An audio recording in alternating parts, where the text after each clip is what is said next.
akhir jemaah haji Sabah seramai 150 orang selamat tiba di lapangan terbang antarabangsa Kota Kinabalu KKIA kira-kira pukul 3.55 pagi semalam. Ketibaan mereka disambut kaum keluarga, sanak saudara dan rakan taulan.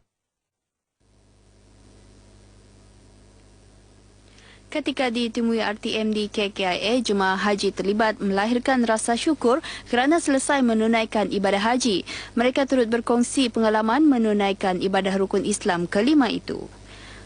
Saya tetap gambarkan lah bagaimana kegembiraan saya gitu kan.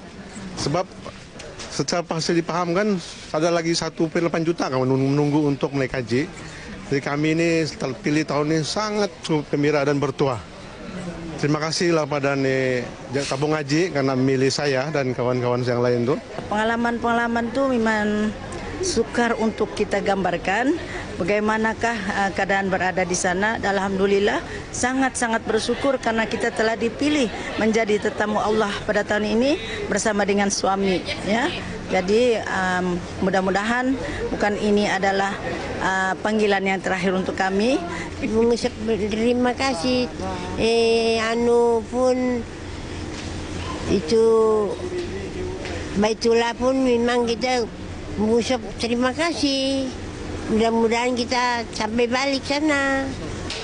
Bagus, cukup bagus. Tidur makan sejak kami sembahyang. Itulah kerja sana, sembahyang, tidur, makan, sembahyang. Bersyukur, alhamdulillah lah sampai ke tanah air jualah. Ya. Dan membuat ibadah pun alhamdulillah. Jadi waktu pakcik mendapat penyakit itu sebenarnya sesak nafas. Jadi pakcik pun membuat ibadah meluntar daripada di Arafah hingga Muzdalifah dan Mina meluntar. Jadi tawaf haji dan saya haji, pakcik buatlah semuanya. Sementara itu, pengarah Lembaga Tabung Haji Negeri Sabah, Datin Haja Nurlaila Haji Said yang turut hadir menyambut ketibaan jemaah haji, bersyukur proses haji kali ini berjalan lancar dan semua jemaah selamat tiba ke tanah air. Alhamdulillah dari segi proses ketibaan, sambutan ketibaan daripada tanah air, persiapan rapi telah pun diaturkan oleh pihak petugas-petugas operasi haji tanah air dan begitu juga dengan pasukan Jabatan Kesihatan Negeri Sabah. Seramai 739 jemaah haji Sabah termasuk wilayah Persekutuan Labuan mengerjakan haji tahun ini. Sementara itu, seramai 26 jemaah haji lagi selamat tiba di lapangan terbang Tawau kira-kira pukul 10.15 pagi semalam. Ketibaan mereka turut disambut pengurus tabung haji Tawau, Haji Norki Rasmah. Menurut Haji Norki, operasi musim haji kali ini berjalan dengan baik tanpa sebarang insiden yang tidak diingini.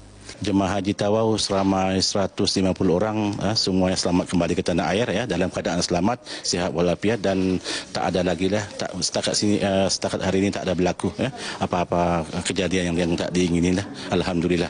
Dan juga berkat usaha sama antara semua jabatan yang terlibat secara langsung dalam menjayakan operasi haji fasa 1 dan fasa 2, alhamdulillah semuanya berjalan lancar dan teratur. Sementara itu, jemaah haji yang ditemui mengucapkan rasa syukur kerana dapat menunaikan rukun Islam kelima itu tanpa sebarang masalah besar. Keadaan di sana memang ada yang sangat berbeza, iaitu dari segi keadaan cuaca yang menyebabkan ada rasa demam macam mana, batuk dan sebagainya lah. Tapi alhamdulillah semuanya itu perkara begitu telah berjalan dengan mudah dan akhirnya dapat di semua amalan-amalan haji dan umrah semua dapat dijalankan dengan baiklah. Masa-masa kami di Jeddah, sampailah ke Mekah, sampailah ke Arafah, hinggalah sampai ke Madinah, semua perjalanan okey. Dia punya dia orang punya pengurusan tabung haji memang baguslah. Jemaah haji terakhir ini merupakan antara 150 jemaah haji dari Tawau yang terpilih menunaikan haji tahun ini. Agensi Penguatkuasaan Maritim Malaysia Kota Kinabalu menahan sebuah bot nelayan kerana disyaki menangkap dan memiliki ikan menggunakan bahan letupan kira-kira 15 batu nautika dari Pulau Manukan. Turut dirampas kira-kira 400 kg ikan.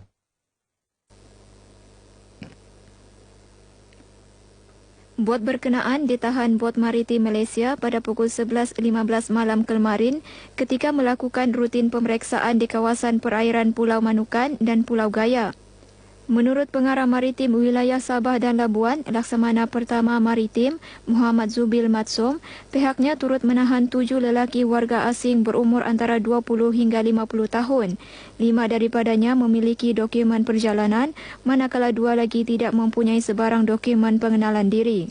Jadi semalam juga kita anggarkan yang kita rampas hasil yang disyaki ikan yang menggunakan bom lebih kurang dalam 400 kg.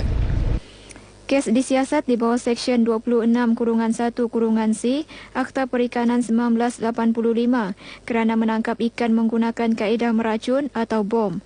Jika sabit kesalahan, mereka boleh didenda RM20,000 atau penjara 2 tahun atau kedua-duanya sekali. Laksamana Pertama Maritim Muhammad Zubil menyatakan demikian kepada media di jeti Jabatan Laut Sepanggar.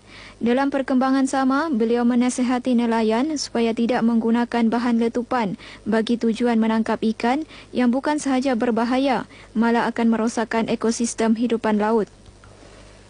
Giat Mara yakin sistem pendidikan dan kemahiran di pusat berkenaan dapat melahirkan lebih ramai pelatih dalam pelbagai bidang untuk memenuhi peluang pekerjaan dan permintaan pemain industri. Pengurusi Giat Mara Malaysia, Datuk Azian Haji Osman berkata, setiap tahun pusat Giat Mara di seluruh negara berjaya mengeluarkan seramai 23,000 pelatih dalam pelbagai bidang. Kita telah mengeluarkan banyak pelatih-pelatih yang kebanyakannya tidak ada yang mengganggu kecuali yang mereka sengaja keluar tak nak bekerja lah. Tapi Alhamdulillah kebanyakan semua dapat pekerjaan untuk pelatih kita yang keluar dari Giat Mara di sini. Dan ada juga menjadi usahawan elektrik dan juga usahawan jahitan. Jahitan banyak kekecilan. Ya. Tapi sekurang mereka dapat menambahkan pendapatan mereka dan telah keluar daripada sasaran yang kita tetap itu kemiskinan. Datuk Azian menyatakan demikian kepada pemberita RTM ketika ditemui dalam siri lawatan ke Giat Mara Limbawang di Beaufort. Turut hadir Ketua UMNO bahagian Beaufort, Datuk Isnin Haji Aliasni. Sementara itu, Datuk Isnin mencadangkan satu lagi kursus diwujudkan di pusat Giat Mara Limbawang, menjadikan 3 buah kursus selain kursus elektrik dan kursus jahitan. Saya kalau boleh menyarankan lagi, Segar kalau boleh ditambah satu kursus lagi.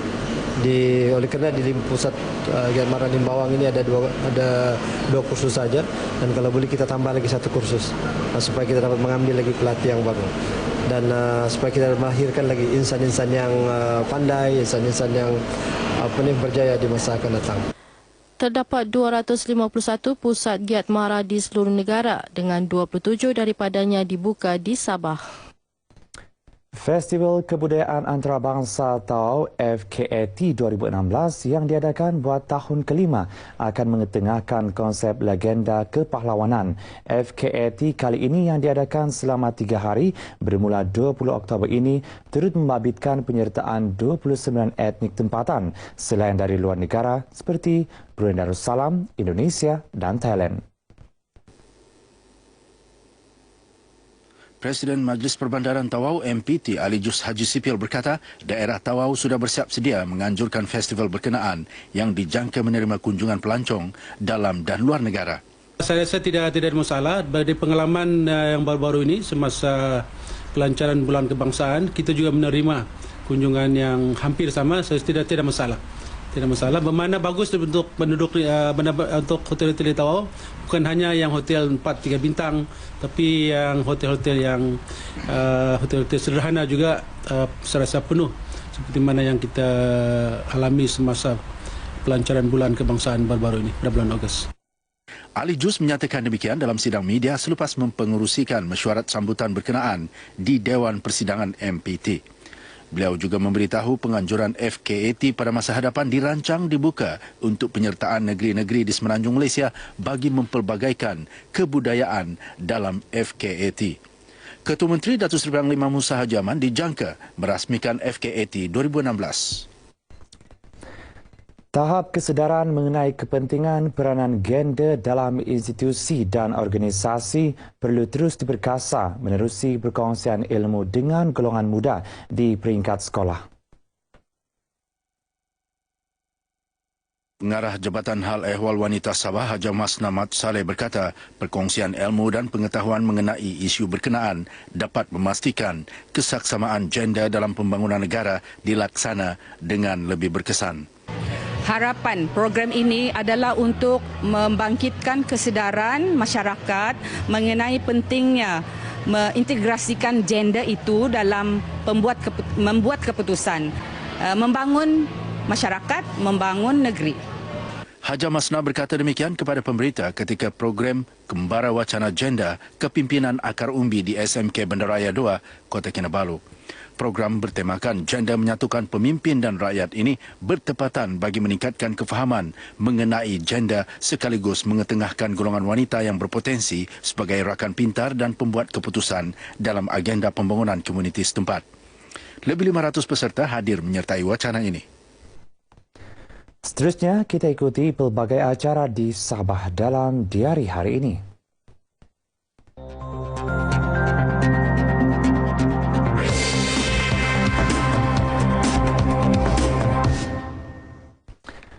Pada pukul 8 pagi ini akan diadakan seminar pengenalan kepada industri minyak dan gas huluan anjuran Universiti Malaysia Sabah UMS bertempat di Auditorium Perpustakaan UMS Kota Kinabalu.